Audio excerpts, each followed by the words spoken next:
जय हिंद, वंदे मातरम। बहुत बहुत स्वागत है आपका टीम निष्ठा पर। तो आज की वीडियो में हम डिस्कस करने जा रहे हैं IBACIO ग्रेड 2 के प्रीवियस ईयर क्वेश्चंस को, जिसमें हम डिस्कस करेंगे 17 जनवरी को जो ये एग्जाम हुआ था 2024 में, उसका जो शिफ्ट 2 थी उसका जो है जनरल स्टडीज के जो 20 क्वेश्चन थे वो डिस्कस करने वाले हैं। ये सीरीज पहले में मैं बता चुका हूं, ये सीरीज जो है हमारी शुरुआत है जिसमें हम टॉपिक वाइज क्वेश्चंस डिस्कस कर रहे हैं। टॉपिक वाइज मींस कि जैसे हमने 2000 अगर 24 के बात करें तो 8 शिफ्ट में पेपर हुए थे। तो 8 शिफ्ट में, हर शिफ्ट में 100 क्वेश्चंस हैं तो 800 क्वेश्चन हो गए। तो एक सीरीज में हम जनरल स्टडीज के क्वेश्चन करेंगे। शिफ्ट 1 के 20 क्वेश्चन, शिफ्ट 2 के, शिफ्ट 3 के, इस तरीके से 8 वीडियोस हो जाएंगी। वो 8 वीडियोस को हम क्लब भी कर देंगे ताकि एक ही वीडियो में आपको सारे के सारे जनरल स्टडीज के क्वेश्चन मिल जाए। इसी तरीके से करंट अफेयर्स के, इसी तरीके से इंग्लिश के, इसी तरीके से मैथ्स के और इसी तरीके से रीजनिंग के। तो ये एक सीरीज होगी जिसको आप देखिए और आपको एक फेयर आइडिया होगा कि किस तरीके के क्वेश्चन पूछे जाते हैं। As far as the batch is concern, तो बैच में आई वुड से कि ऑलरेडी हमारा एक बैच चल रहा है CAPF और CDS के लिए, जिसमें हमने जनरल स्टडीज को बहुत थॉरोली कवर किया है। CAPF के बैच में हमने मैथ्स एंड रीजनिंग भी कवर किया है। तो आप जाकर वहां पर सेशंस को देख सकते हैं, क्योंकि क्वेश्चंस बेशक लिमिटेड हों पर काफी अच्छे लेवल के क्वेश्चंस पूछे गए हैं। ठीक है जी, शुरुआत करते हैं सेशन की। मैं Sandeep Bansal, access assistant wanted BSF, आपका स्वागत करता हूं। चलिए, तो यहां पर रहा आपका पहला क्वेश्चन। ठीक है जी। So consider the following statements. So यहां पर भी क्वेश्चन ऐसा नहीं है कि सीधा सीधा वन लाइनर क्वेश्चन है। Okay. Akbar abolished jizya the tax on non Muslims in 1564। अच्छा, अब मोटा मोटा हम हिस्ट्री में ये चीज पढ़ते हैं कि अकबर ने जजिया को अबॉलिश किया। कई सारी मूवीज में भी दिखाया जाता है। दो एक ध्यान रखना कि जो मूवीज में दिखाया जाता है वो बहुत बार गलत भी होता है। तो उस इंफॉर्मेशन को हमेशा से बिल्कुल सच मान के चलना would be counter productive. But हाँ, ये इसके एक बहुत ही स्टैंडर्ड फैक्ट है। ईयर का आपको हो सकता है कि डाउट हो कि यार ये 1564 है या कौन सा ईयर है। आगे बढ़ते हैं एक बार हम। The mansabdari system, a grading of civil and military officials was introduced by Shahjahan. नहीं, ये शाहजहां के द्वारा नहीं था, ये रादर अकबर लेकर आया था। ठीक है जी। आप 12th क्लास की थीम्स इन इंडियन हिस्ट्री की जो है हिस्ट्री जो एनसीईआरटी पढ़ेंगे उसमें आपको ये मनसबदारी सिस्टम के बारे में काफी डिटेल में दिया गया है। जाट एंड सवार। ठीक है जी, जाट एंड सवार। ठीक है जी। तो यहां पर जो ये सवार था, ये घोड़ मतलब कितने घोड़े हैं एक व्यक्ति के पास, जैसे हरारकी होती है, जैसे हम कहते हैं ना कि भाई कांस्टेबल से लेकर DG रैंक तक है, तो किस रैंक पर हैं। तो रैंक से आपको क्या चीज पता लगती है? मोटा मोटा आपको ये पता लगता है कि उसके पे पक्ष क्या है। ठीक है, उसके पास कितनी पावर है। तो यहां पर भी एक ये जो मनसबदारी सिस्टम था, इसमें दो चीजें थी। जाट, जो कि काइंड ऑफ सैलरी को डोनेट करता था। ठीक है, उससे आपको हरारकी पता लगती थी। और सवार, घुड़सवार कितने हैं, ठीक है, कितने घोड़े हैं बेसिकली। तो इस तरीके से एक व्यक्ति की पोजीशन को, जो हरारकी है, ब्यूरोक्रेसी है कह लीजिए, सिविल और मिलिट्री एडमिनिस्ट्रेशन है, उसमें उसका रैंक क्या है, उससे ये चीज पता लगती थी। ठीक है जी। तो ये है आपका, किसने किया है? अकबर ने। तो ये स्टेटमेंट आपका गलत हो गया। अगर सेकंड स्टेटमेंट गलत है तो ये गलत है, ये गलत है, ये गलत है। ऑप्शन ही एक बचा। तो इलिमिनेशन मेथड से आपका बहुत आसान हो जाता है। ओके, फिर भी हम अगला स्टेटमेंट पढ़ लेते हैं। Aurangzeb was the last of the prominent Mughal emperors and his reign mark the beginning of the decline of Mughal empire. 1707 में हम देखते हैं कि औरंगजेब की डेथ हुई और औरंगजेब के मरने के बाद जो है एक डिक्लाइन ऑफ मुगल एम्पायर। इसीलिए उसके बाद के जितने मुगल रूलर्स हैं उनको हम लेटर मुगल्स के नाम से जानते हैं। लेटर मुगल्स मतलब एक पीक टाइम जो था वो बाबर से लेकर आप कह सकते हैं कि औरंगजेब तक था। उसके बाद आपको डिक्लाइन देखने को मिलता है। उसके बाद बहादुर शाह रंगीला भी आता है जो काफी लंबे समय तक, लगभग 29 साल तक रहता है। फिर डिक्लाइन हो गया जी। ठीक है, फिर उसमें हम अहमद शाह अब्दाली का अटैक देखते हैं, नादिर शाह का अटैक देखते हैं। उस समय तो सीधा सीधा मुगल एम्पायर की जो वीकनेस थी वो कितना ओपन हो गई। ठीक है, वो तो मतलब जग जाहिर हो गई कि हाँ भाई अब ये इस एम्पायर में कुछ बचा नहीं है खास। ठीक है, तो आंसर क्या हो गया आपका? 1 और 3। क्लियर है जी। चलिए आगे चले। सो ये स्टेटमेंट मैंने आपको बता दी है। आगे चलते हैं। Consider the following statements. 73rd constitutional amendment act provided a constitutional status to urban local bodies. ठीक है जी। Okay, 73rd and 74th constitutional amendment act. तो 73rd जो कॉन्स्टिट्यूशनल अमेंडमेंट एक्ट है वो आपकी जो है वो किस चीज के को डोनेट करती है, पंचायती राज को डोनेट करती है। ठीक है जी, पंचायती राज को डोनेट करती है, पीआरआईज को, पंचायती राज इंस्टीट्यूशंस को। और जो 74th अमेंडमेंट है, 74th कॉन्स्टिट्यूशनल अमेंडमेंट एक्ट 1992 है, वो आपका अर्बन लोकल बॉडीज के लिए है। ठीक है जी, तो पहला स्टेटमेंट आपका गलत है। ओके, करेक्ट पूछा है, आगे चलते हैं। Panchayat extension to scheduled areas act extend the provision of panchayat to tribal areas of 12 states. ये भी स्टेटमेंट गलत है क्योंकि यहां पर कितनी स्टेट्स हैं, 10 स्टेट्स हैं। ठीक है जी, 10 स्टेट्स हैं। अच्छा, आपका जैसे हम 5th और 6th शेड्यूल की बात करते हैं, 5th शेड्यूल में हम शेड्यूल एरियाज की बात करते हैं, 6th शेड्यूल में जो है अदर स्टेट्स। 6th शेड्यूल में एक ध्यान रखना, एक ट्रिक है आपका, एटीएम स्क्वायर। देखो, मेरा मकसद इस सीरीज का सिर्फ ये नहीं है कि क्वेश्चन डिस्कस करना, मेरा मकसद ये भी है इस क्वेश्चंस के थ्रू बहुत सारी इंफॉर्मेशन कवर कर लेना कि कोई भी बच्चा बेशक वो कहीं से भी कोचिंग ले रहा है, कहीं से भी पढ़ रहा है, वो जब इस सेशन को देख रहा है तो उसका बहुत सारा मटेरियल इन सेशंस को देख के ही कवर हो जाए। ठीक है, तो मैं बीच बीच में एक्स्ट्रा इंफॉर्मेशन उससे रिलेटेड जो भी होगी वो मैं आपको बताता रहूंगा। ओके, सो 6th शेड्यूल में एटीएम स्क्वायर, ठीक है, तो उस वो एटीएम जिसमें मनी नहीं है, ठीक है, मनी नहीं है, इसका मतलब 4 स्टेट्स आती हैं। ठीक है जी, तो असम, त्रिपुरा, मेघालय, मिजोरम। तो मनी नहीं है मतलब मणिपुर नहीं है, क्योंकि ये कंफ्यूजन हो सकता है कि भाई एम से मणिपुर है, मणिपुर, मेघालय, मिजोरम 3 स्टेट्स हैं। तो इसमें ध्यान रखना है कि आपका जो है मनी नहीं है, मणिपुर नहीं है। ठीक है, मेघालय, मिजोरम, त्रिपुरा, असम। तो ये हो गया आपका 4 states. Okay, national Panchayati Raj day celebrated on April 24th, ये बिल्कुल ठीक है स्टेटमेंट। तो आंसर क्या हो गया, करेक्ट स्टेटमेंट पूछा है तो 3 ओनली। ठीक है, सिर्फ एक ही स्टेटमेंट सही है, 3rd स्टेटमेंट। बाकी दोनों स्टेटमेंट क्या हैं, ये भी गलत है। क्यों गलत है वो मैं ऑलरेडी आपको बता चुका हूं।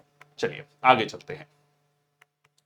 नेक्स्ट आपका, which of the following are the desert rivers which flow for some time for some distance and are lost in the desert. ठीक है जी, अब इसमें चारों ही ऑप्शन टफ है। ठीक है, ट्रस्ट मी, अगर आपने जो ब्रॉड नदियां हैं, गंगा, यमुना, फिर आपका महानदी, गोदावरी, कृष्णा, कावेरी, नर्मदा, ताप्ती, ठीक है, माही, ये सारी रिवर्स जो जनरली हम पढ़ते हैं उनमें से मतलब कोई भी नहीं है, रुकनी, कताकल, रुपेन, धालेश्वरी। ठीक है, सो इसमें एक नदी है रुपेन, जो कि आपकी गुजरात वाले रीजन में है। ठीक है, जो कच्छ वाला जो रीजन है वहां पर है। तो वो एक डेजर्ट सेमी जो एरिड एरिया है वहां पर आपको ये देखने को मिलती है। और so Rupen is noted as a river that loses itself in the desert of Gujarat. तो आंसर क्या हो गया आपका, रुपेन। बाकी रिवर्स भी देख लेते हैं। रुकनी रिवर जो है आसाम कछार डिस्ट्रिक्ट में, ट्रिब्यूटरी ऑफ बराक रिवर। ठीक है, बराक रिवर बहुत इंपॉर्टेंट रिवर है, उसकी ट्रिब्यूटरी है रुकनी। ठीक है, रुक जा, ठीक है, रुक जा, बराक ओबामा को कह रहा है कि रुक जा। ठीक है, इस तरीके से आप इसको याद रख सकते हैं। कठाकल, कटहल, कटहल। ठीक है, सो मिजोरम असम से, so Barak river tributary originates as a Tlang. तो अब इसको ऐसे याद रख सकते हैं कि बराक को, बराक ओबामा से याद रख सकते हैं कि बराक को कटहल का बड़ा शौक है। ठीक है, तो रुक जा, कटहल खा के जा। ओके, रुपेन गुजरात। और एक वैसे भी अभी गुजरात के जो पूर्व मुख्यमंत्री थे जिनका देहांत हो गया था, जो फ्लाइट जा रही थी अहमदाबाद से लंदन, ठीक है, जो हमने देखा अभी हाल ही में, तो रूपानी, श्री विजय रूपानी। ठीक है, तो रुपेन से रूपानी याद रखना, गुजरात याद रख लेना। ठीक है, तो इससे याद रहेगा। देखो, इस तरीके की छोटी छोटी मेमोरी ट्रिक्स बनानी पड़ेंगी। जब भी फैक्ट्स आते हैं ना, कहीं पे भी आपको फैक्ट याद रखना है तो उसकी कोई स्टोरी बनाओ, कुछ निमोनिक्स बनाओ। ठीक है, कुछ ना कुछ आपको उसका लॉजिक बनाना पड़ेगा ताकि पेपर में आप रिकॉल कर पाए, अदरवाइज हजारों फैक्ट्स हैं।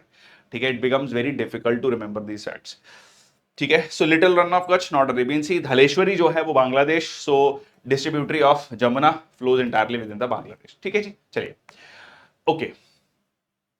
नेक्स्ट आपका, प्रधानमंत्री Awas Yojana Gramin had been devised in line with the government's commitment to provide housing for all by 2021 in the rural areas. Deendayal Antyodaya Yojana, ठीक है, अंतिम व्यक्ति जो खड़ा है पंक्ति में, National Rural Livelihood Mission seeks to alleviate rural poverty through the promotion of diversified and gainful self employment. Sansad Adarsh Gram Yojana encourages members of parliament to develop model villages. अच्छा खासा क्वेश्चन है ये, आप ये भी ध्यान रखिए कि आपको 60 मिनट में 100 क्वेश्चन करने हैं और उसमें भी इस तरीके का क्वेश्चन पूछा जाएगा जिसमें 4-4 स्टेटमेंट हैं, so it becomes very tough.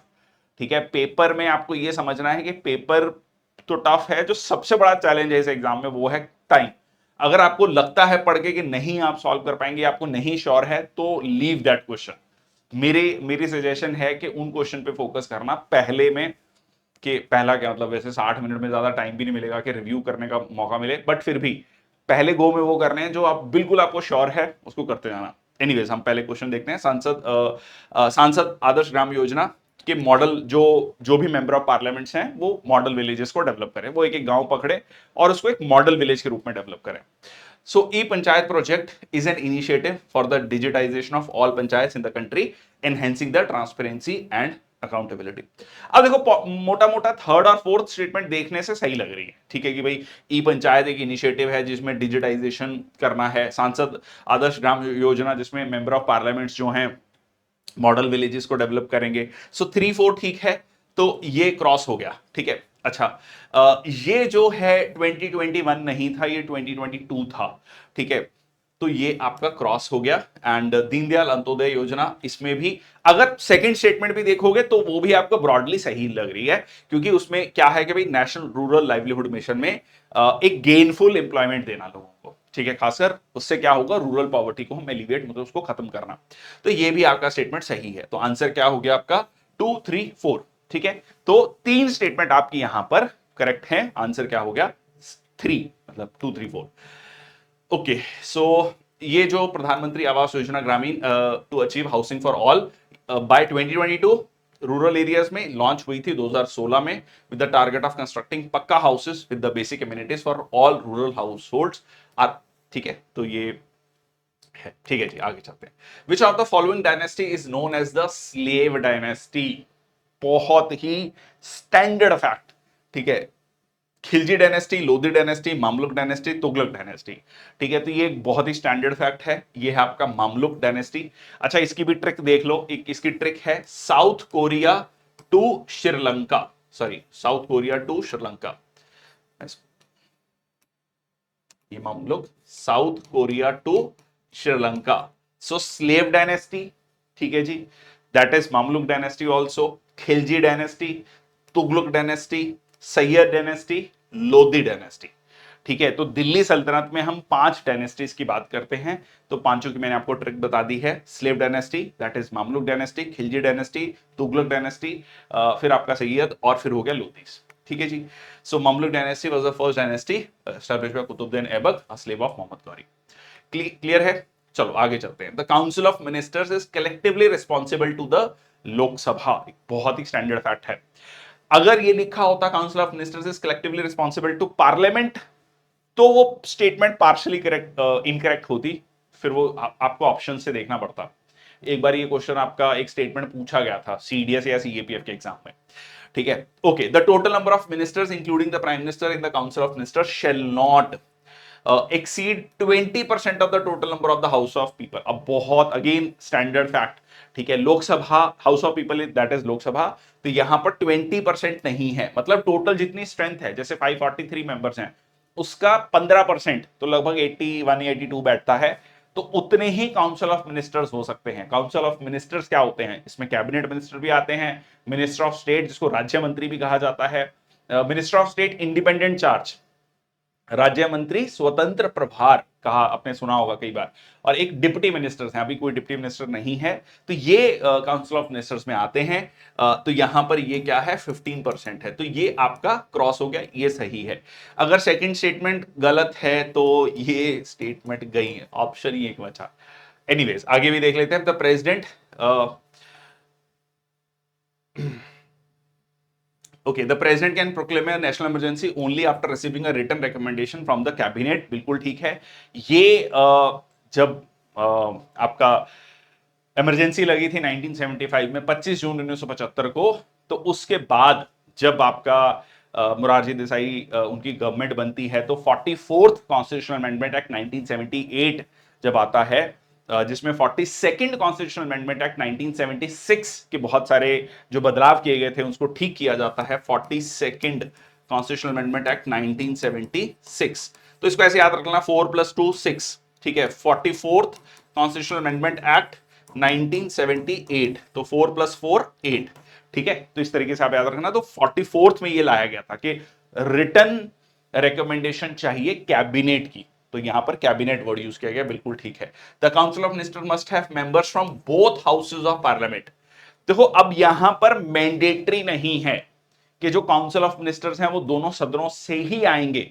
हो सकता है कि काउंसिल ऑफ मिनिस्टर सिर्फ लोकसभा से हो सकता है सिर्फ राज्यसभा से हो, जनरली दोनों से होते हैं जनरली, बट यहां पर वर्ड लिखा है मस्ट हैव मेंबर्स, मतलब मैंडेटरी है, ऐसा कोई कहीं पर भी कोई कंडीशन नहीं रखी गई है कि जो आपके काउंसिल ऑफ मिनिस्टर्स हैं वो दोनों सदनों से आएंगे। तो ये पॉइंट यहां पर गलत हो जाता है, ठीक है। ये क्रॉस हो गया आपका। तो आंसर क्या आ गया आपका 1 और 3, वो हम पहले से ही फाइंड आउट कर चुके हैं, ठीक है। क्लियर है, चारों स्टेटमेंट क्लियर हैं। चलिए आगे चलते हैं। अच्छा, ये अमेंडमेंट कौन सी थी? 91st अमेंडमेंट थी, ठीक है। 91st अमेंडमेंट थी जिसमें काउंसिल ऑफ मिनिस्टर्स को 15% का रखा गया। अच्छा, इसमें एक और इंपॉर्टेंट फैक्ट है। दिल्ली की जो लेजिस्लेटिव असेंबली है जिसमें अभी मुख्यमंत्री रेखा गुप्ता जी हैं, तो दिल्ली की विधानसभा में 70 मेंबर्स हैं। दिल्ली में ये रूल 15% का नहीं है, दिल्ली में रूल है 10% का, ठीक है।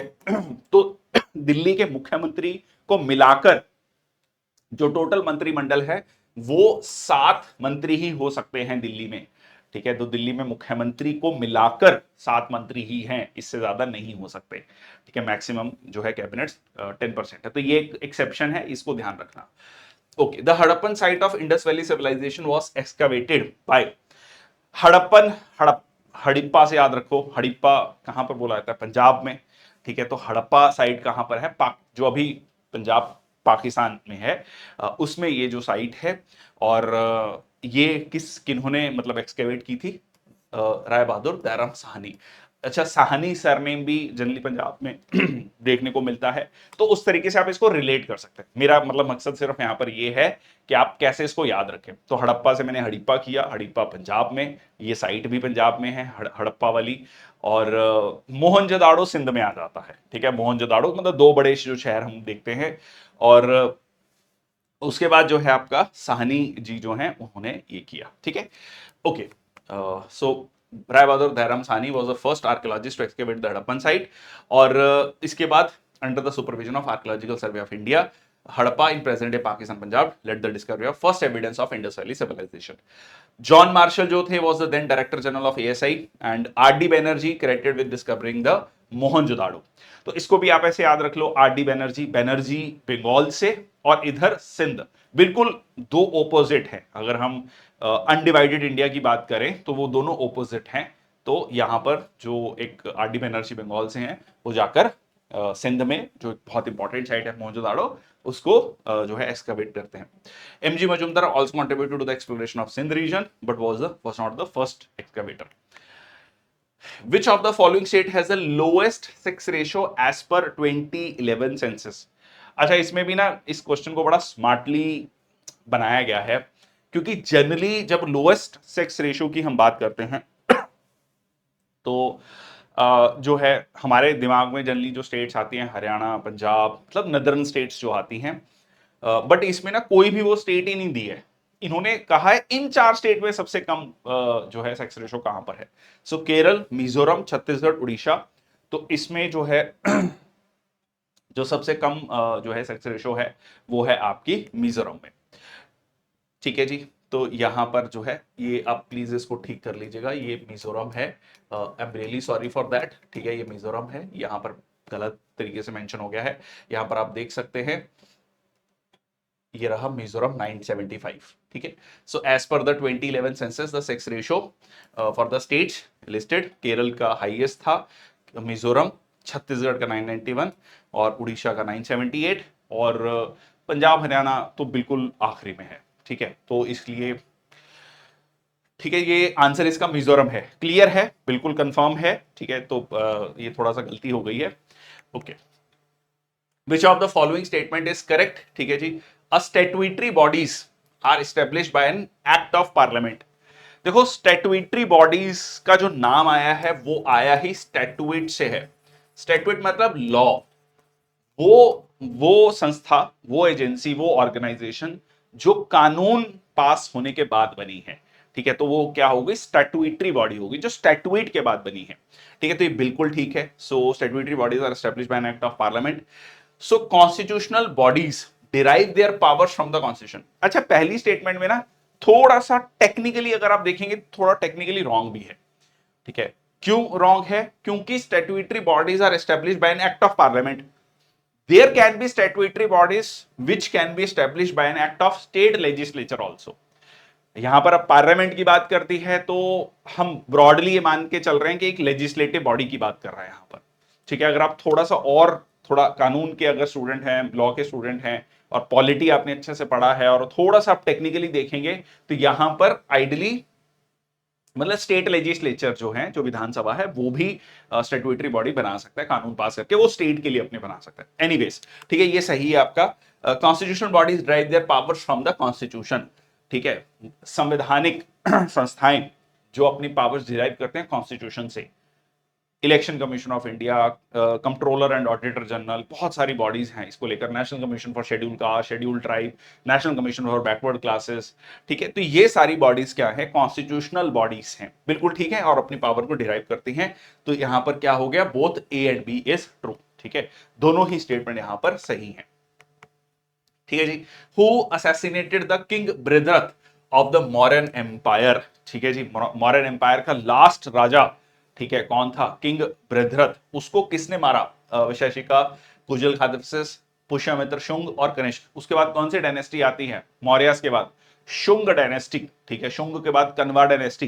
तो शुंग डायनेस्टी किस कौन शुरुआत करता है, पुष्यमित्र शुंग जो है उसकी शुरुआत करते हैं, जो कि सेनापति ही थे। बट क्योंकि मतलब ये कहा जाता है कि अशोक के बाद, ठीक है, जो रूलर्स है वो बहुत ज्यादा स्ट्रॉन्ग रूलर्स नहीं थे, वीक रूलर्स से, और भी बहुत सारे फैक्टर्स से मॉडर्न एम्पायर के डिक्लाइन के। वो हमने हिस्ट्री के सेशंस में बहुत डिटेल में पढ़ा है। Please go and watch that sessions if you really want to know the history. And so ultimately so Pushyamitra Shunga killed जो है किंग ब्रदरथ, और फाइनली जो है शुंग डायनेस्टी की शुरुआत होती है, ठीक है जी। Commander in chief assassinated this, founded the Shung dynasty. In the Indian Constitution, from which country the appointment of state governors by the center is borrowed from? ठीक है, तो ये जो फीचर है कि स्टेट्स में सेंट्रल गवर्नमेंट जो है वो गवर्नर्स को अपॉइंट करेगी। अच्छा, लॉजिकली सोचो, ठीक है, लॉजिकली सोचो कि सबसे पहले तो कहां पर ऐसा सिचुएशन आ सकती है, कहां पर सेंट्रल गवर्नमेंट, देखो सेंट्रल गवर्नमेंट गवर्नर के थ्रू देखना चाहती है कि एडमिनिस्ट्रेशन में वहां पर चल क्या रहा है। तो वहां के स्टेट लेजिस्लेचर को कोई भी कानून पास करना है तो गवर्नर के पास जाएगा, गवर्नर एसेंट देगा, ओके करेगा, गवर्नर रिपोर्ट भेजता रहेगा सेंट्रल गवर्नमेंट में, ठीक है, बताता रहेगा कि सब ठीक चल रहा है। तो एक तरीके से लिंक है, ब्रिज के रूप में काम करता है। तो कहां पर यह जरूरत पड़ेगी, जहां पर बड़ा देश है, ठीक है, जहां पर सेंट्रल गवर्नमेंट दिल्ली में बैठकर कैसे पता लगाएगी कि भाई केरल में या तमिलनाडु में या मिजोरम में, ठीक है, या बंगाल में क्या चल रहा है या गुजरात में क्या चल रहा है।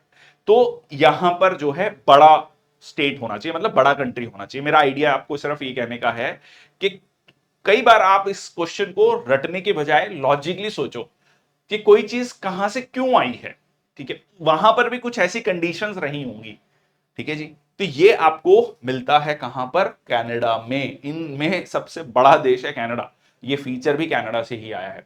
वहां पर भी आपको स्ट्रॉन्ग सेंटर, जैसे इंडिया में हम कहते हैं कि फेडरल फीचर है with unitary, federal structure with unitary features, या क्वासी फेडरल कई बार कहा जाता है। वो इसीलिए कहा जाता है क्योंकि सेंटर, अगर हम division of powers between centre and state की बात करते हैं तो सेंटर के पास ज्यादा पावर्स हैं, तो टिल्ट जो है पावर का वो कहीं ना कहीं सेंटर की तरफ ज्यादा है। तो इसीलिए जो है यहां पर आंसर क्या हो गया, Canada. So the concept of federation with a strong center, appointment of provincial state governors by the central government in India is inspired by the Canadian Constitution. ठीक है जी, क्लियर है। अच्छा, फ्रांस से हमने Republican form of government, so liberty, fraternity, equality, ये जो जितने भी भारी भरकम शब्द हैं ये हमने फ्रांस और वहां से लिए हैं। यूके से तो हमने बहुत गवर्नमेंट ऑफ इंडिया एक्ट 1935 और जो पार्लियामेंट्री फॉर्म ऑफ गवर्नमेंट है, तो हमारा जो कह लीजिए मुख्य तौर पर जो एडमिनिस्ट्रेशन है, जो आधारशिला है, वो हमने यूके से ही ली है, ठीक है। Okay, so rule of law, ठीक है, ये सारे features, transportation and storage falls under which sector of economic activity, ये थोड़ा इकोनॉमी का क्वेश्चन आ गया। ट्रांसपोर्टेशन क्या है, ठीक है, ट्रांसपोर्टेशन स्टोरेज ये एक सर्विसेज है, ठीक है, ये क्या है आपका सर्विसेज सेक्टर। तो क्या इसको सर्विसेज सेक्टर में लिखना रहेगा? देखो वैसे ब्रॉडली 3 सेक्टर आते हैं, primary sector, secondary sector, tertiary sector, ठीक है। टर्शरी सेक्टर में फर्दर आपको ये चीज देखने को मिलती है, तो आंसर इसका है tertiary sector. So are activities categorised under the tertiary sector also known as service sector. थोड़ा सा आप ये कह सकते हैं कि जो है ये जो क्वेश्चन है थोड़ा सा मिसनोमर है, ठीक है। अगर ब्रॉडली अगर आप देखेंगे तो इसमें एग्रीकल्चर, फिशिंग, डेयरी, फॉरेस्ट्री, देखो प्राइमरी एक्टिविटीज को ऐसे समझो, इसका पहले लॉजिक समझ लो कि इसकी डेफिनेशन क्या है। जहां पर आप नेचुरल रिसोर्सेस की प्राइमरी प्रोसेसिंग कर रहे हैं, मतलब नेचुरल रिसोर्सेस से डील कर रहे हैं, तो एग्रीकल्चर है, फिशिंग है, डेयरिंग है, इवन माइनिंग, ठीक है, that also comes under the primary activity. फिर उसके बाद जब आप फर्दर उससे एक फिनिश्ड गुड्स बना रहे हैं, so that is manufacturing, that is secondary sector में आता है मैन्युफैक्चरिंग एक्टिविटीज, उसमें भी फर्दर बहुत सारी एक्टिविटीज हैं। टर्शरी में जो है आपका इंश्योरेंस है, टूरिज्म है, ट्रांसपोर्टेशन है, ठीक है, स्टोरेज है, ये सारी की सारी एक्टिविटीज, ये जो ये आप लेक्चर सुन रहे हैं, ये भी this is a kind of tertiary activity, services हैं, ठीक है, एजुकेशन सर्विसेज हैं, ठीक है। So this is the tertiary sector, तो answer the appropriate option is tertiary sector, ठीक है जी। Okay, match the following type of question है, आई थिंक काफी आसान क्वेश्चन है, इसमें कोई ज्यादा टफ नहीं है। कांडला पोर्ट कहां पर है? हल्दिया और कोचीन पाराद्वीप। अब जो भी देखो, इसमें मैं हमेशा ये बोलता हूं कि जब भी आपको match the following type of question करना है ना, तो 4 ऑप्शन में से वो पहले सबसे पहले उठाओ जिसमें आप 100% क्लियर हो। कई बार कुछ ये भी पूछते हैं कि हमें चारों ही नहीं पता, तो आगे बढ़ो, ठीक है, तो मतलब ज्यादा दिमाग नहीं लगाना, 100 क्वेश्चन है 60 मिनट में, तो आगे बढ़ो। एनीवेज, तो यहां पर अगर मेरे को पता है कि पाराद्वीप जो है इसमें है, ठीक है, उड़ीसा में है, so I am very like confirm about it. Kerala ये है आपका, हल्दिया जो है आपका वेस्ट बंगाल में हो गया, और कांडला हो गया गुजरात में, ठीक है। तो 4231, तो 4231, तो मेरा आंसर क्या हो गया? ठीक है, मेरा आंसर हो गया दिस, ठीक है। सो 4231, सो फोर्थ ऑप्शन इज देयर, ठीक है, क्लियर है। चलिए, consider the following statement, Bal Gangadhar Tilak is considered as the was considered as the father of Indian unrest by the British colonial authorities. लाल बाल पाल, ठीक है, एक मॉडरेट थे, एक्सट्रीमिस्ट थे।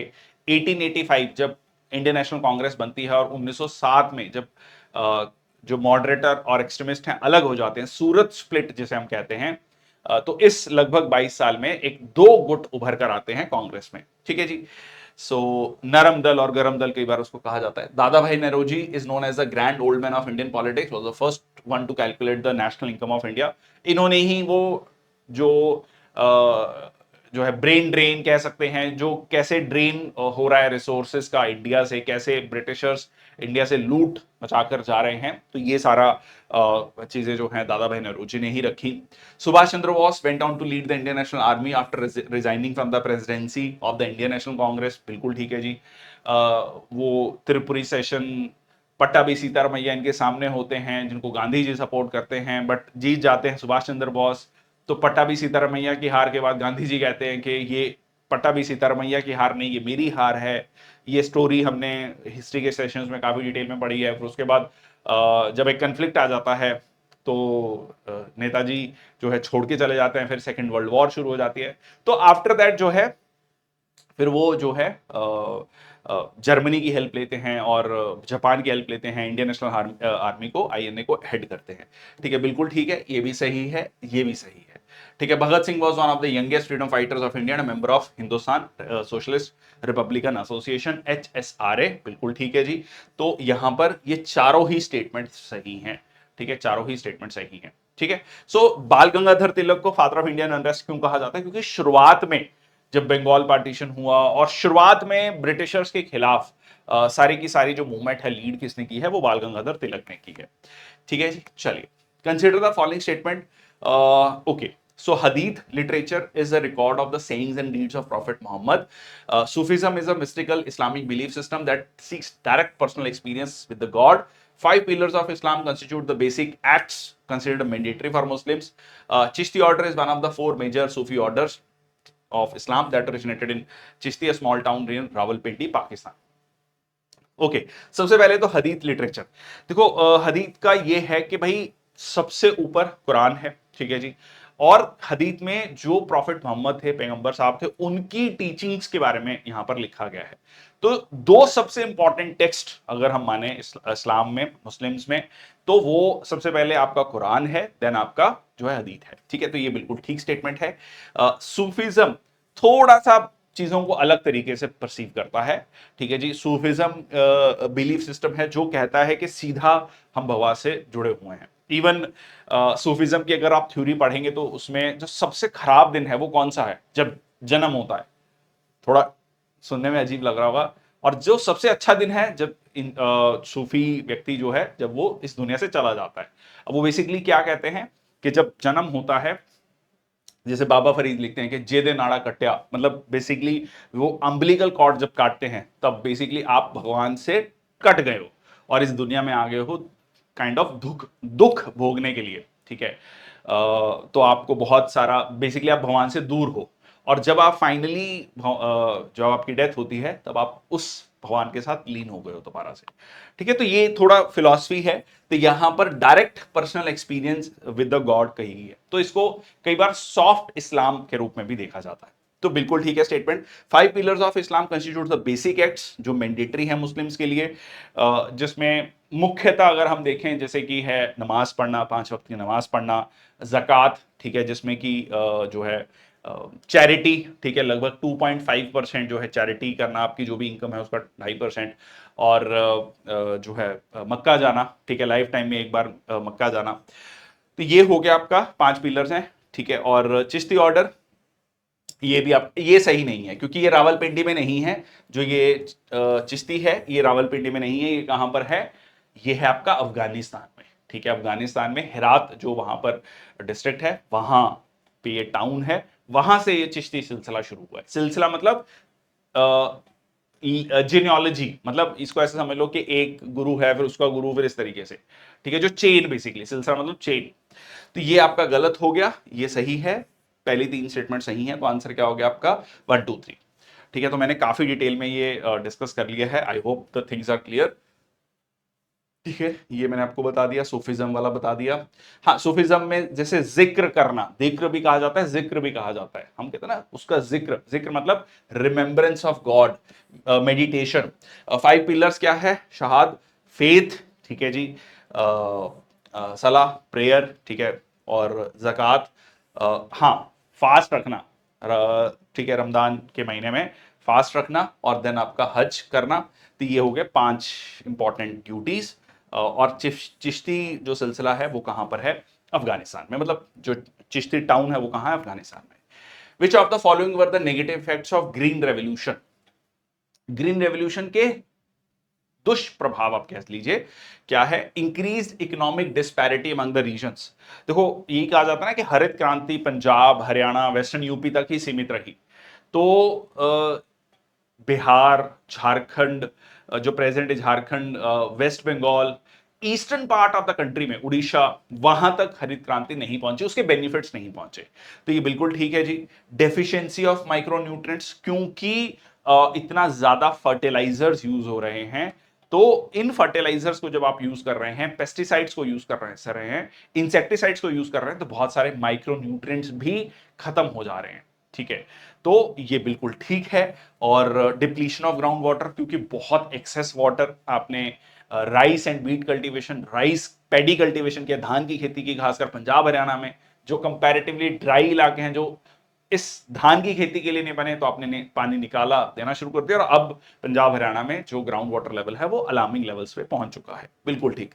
Physical and chemical degradation of soil, बिल्कुल ठीक है। जब आप इतना ज्यादा इंसेक्टिसाइड, पेस्टिसाइड और जो है इसका यूज करेंगे, तो क्या होगा? आपका डिग्रेडेशन ऑफ सॉइल होगा। तो चारों ही स्टेटमेंट सही हैं। सो ABCD चारों ही स्टेटमेंट सही है इसमें।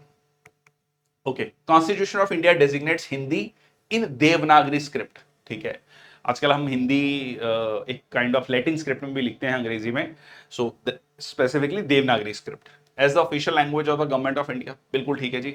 अच्छा, यहां पर ध्यान रखना, ये ऑफिशियल लैंग्वेज लिखा है, इस पे बहुत लोग क्लैरिटी नहीं है। राष्ट्रभाषा नहीं है, राजभाषा है। ठीक है, अभी के लिए अगर आप पूछेंगे किसी से कि भाई कौन सी राष्ट्रभाषा है, एक्चुअली कोई राष्ट्रभाषा नहीं है हमारी। ठीक है, हमारी राजभाषा है, ऑफिशियल लैंग्वेज है। ठीक है, नेशनल लैंग्वेज नहीं है, थोड़ा सा डिफरेंस है। English was an associate official language for a period of 10 years only from the date of commencement of the constitution. तो ये भी जो है आपका गलत है, क्योंकि 15 साल था और उसके बाद ये कंटिन्यू रहा। ठीक है, तो ये स्टेटमेंट आपका गलत हो गया। Marathi and Tamil were among the languages that were also used for official purposes in the union. नहीं जी, ऐसा नहीं है। देखो, official purposes in the union state में है, बिल्कुल है, और 8th शेड्यूल में जो 22 लैंग्वेजेस हैं उसमें भी है, मराठी तमिल दोनों हैं। बट यहां पर क्या कह रहा है, among the languages that are used for official purposes in the union, so this is wrong. No, Hindi and English. ठीक है, तो आंसर क्या हो गया आपका, सिर्फ फर्स्ट स्टेटमेंट सही है। अच्छा, एक और चीज याद रखना, 8th शेड्यूल में आपका 22 लैंग्वेजेस हैं। पहले 14 थी, फिर एक ऐड हुई, फिर 3 ऐड हुई, फिर 4 ऐड हुई। ठीक है, और इसमें इंग्लिश नहीं है। ठीक है, इसमें इंग्लिश नहीं है। ठीक है, तो इसकी मैं कई बार ट्रिक बताता हूं। सेंधा नमक खाया, सेंधा नमक खाया, और दिमाग तेज हो गया, और आपने बोर्ड मास की प्रॉब्लम, वो होता ना मैथ्स में पढ़ते हैं, तो वो सॉल्व करती है। बोर्ड मास का कंसेप्ट समझ आ गया, इस तरीके से याद रख लो। तो सिंधी से सेंधा नमक से क्या हो गया, सेंधा। सेंधा से सिंधी, नमक से क्या हो गया, नेपाली मणिपुरी कोंकणी, नेपाली मणिपुरी कोंकणी, और बोर्ड मास से बोडो डोगरी मैथिली संथाली। अच्छा, एक और चीज है इसमें, 21, 71 और 92। 21 प्लस 71 इज इक्वल टू 92।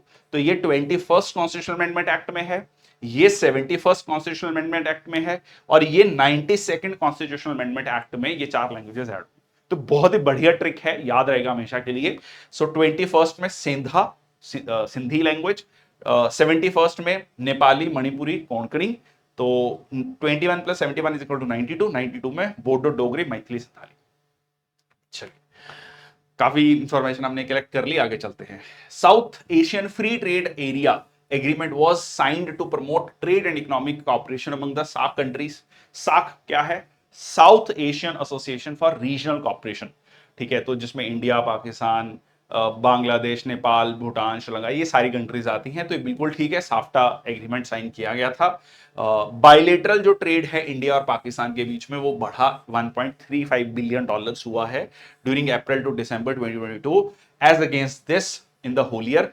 अब ये क्वेश्चन जनरल स्टडीज वाले उसमें दिया है सेक्शन में, बट ये वाली स्टेटमेंट आप स्पेसिफिकली देखेंगे तो काइंड ऑफ करंट अफेयर्स का है। तो इस तरीके से आपका क्वेश्चन कई बार करंट अफेयर, अच्छा करंट अफेयर में कुछ क्वेश्चन आपको ऐसे मिलेंगे जो एक्चुअल में करंट अफेयर्स के नहीं है, जो जीके के हैं या जनरल स्टडीज के क्वेश्चन आप कह सकते हैं। तो ये थोड़ा सा पार्ट है इसमें ऐसे। Bangladesh is India largest trade partner in south Asia. Yes, क्योंकि पाकिस्तान के साथ हमारे रिश्ते हमेशा से ही थोड़े से डामाडोल रहे हैं। तो रिसेंटली बांग्लादेश के साथ, अब कह सकते हैं कि पिछले कुछ समय से जो है बांग्लादेश के साथ रिश्ते उतने अच्छे नहीं हैं, खासकर जब शेख हसीना की सरकार गई है, और जब से जो है Nobel prize winner Mohammad Yunus आए हैं, तो तब से थोड़ा सा अगेन रिश्ते खराब हो गए हैं। बट एनीवेज, तो ये तीनों ही स्टेटमेंट यहां पर सही हैं। ठीक है, ये स्टेटमेंट भी सही है कि अच्छा, आप कहोगे कि अच्छा हमारा ट्रेड बढ़ रहा है पाकिस्तान के साथ, तो ये ट्रेड कुछ भी नहीं है। ठीक है, कंसीडरिंग कि हमारी 140 करोड़ पॉपुलेशन है, उनकी 25 करोड़ पॉपुलेशन है, तो 1.35 बिलियन डॉलर का ट्रेड कुछ भी नहीं है। ठीक है, बहुत ही मतलब बेयर मिनिमम है ऐसे समझ लो। बट हाँ, it was a increase from 2021 to 2022 April to December. So यहां पर तीनों ही आपकी स्टेटमेंट सही है। ठीक है जी, आगे चलते हैं। which state has the maximum percentage of Jain population as per 2011 census. तो 2011 सेंसस के अकॉर्डिंग जैन पॉपुलेशन सबसे ज्यादा कहां है। अच्छा, अब यहां पर ना जैन पॉपुलेशन की मैक्सिमम परसेंटेज पॉपुलेशन कहां पर है वो पूछा है। स्टेट के पॉपुलेशन के कंपैरिजन में परसेंटेज किसकी, मतलब जैन पॉइंट को समझो, मतलब मान लो जैन पॉपुलेशन 100 है सपोज इंडिया में टोटल, सपोज, तो 100 में से कितने जैन जो हैं, मतलब जैन जो हैं पॉपुलेशन वाइज सबसे ज्यादा कौन सी स्टेट में है, ये समझो। ठीक है, ये पूछा गया है। विद इन स्टेट जैन की पॉपुलेशन परसेंटेज वाइज सबसे ज्यादा कहां पर, वो नहीं पूछा गया है। दोबारा से पढ़ो, maximum percentage of Jain population as per 2011 census. तो ये कंफ्यूजन नहीं होनी चाहिए, थोड़ा सा ये क्वेश्चन कंफ्यूजिंग है। तो ये आंसर है इसका महाराष्ट्र। जनरली आपके दिमाग में आएगा राजस्थान या गुजरात। ठीक है, राजस्थान में जैन पॉपुलेशन परसेंटेज वाइज, मतलब अगर आप कहें कि भाई एक राजस्थान स्टेट की जो पॉपुलेशन है उसमें हिंदू कितने हैं, मुस्लिम कितने हैं, सिख कितने हैं, जैन कितने हैं, क्रिश्चियंस कितने हैं, तो वो में जैन ऊपर आएंगे आपको। ठीक है, क्योंकि राजस्थान में, गुजरात में जैन जैन पॉपुलेशन सबसे ज्यादा है। परसेंटेज वाइज अगर विद इन स्टेट देखेंगे तो वहां पर है, बट ओवरऑल देखेंगे तो महाराष्ट्र है। ठीक है जी, थोड़ा सा स्पेसिफिक फैक्ट था। Okay, so Maharashtra has the highest Jain population in absolute number, accounting for around 14 lakh Jains. ठीक है, 14 लाख जैन लगभग वहां पर रहते हैं.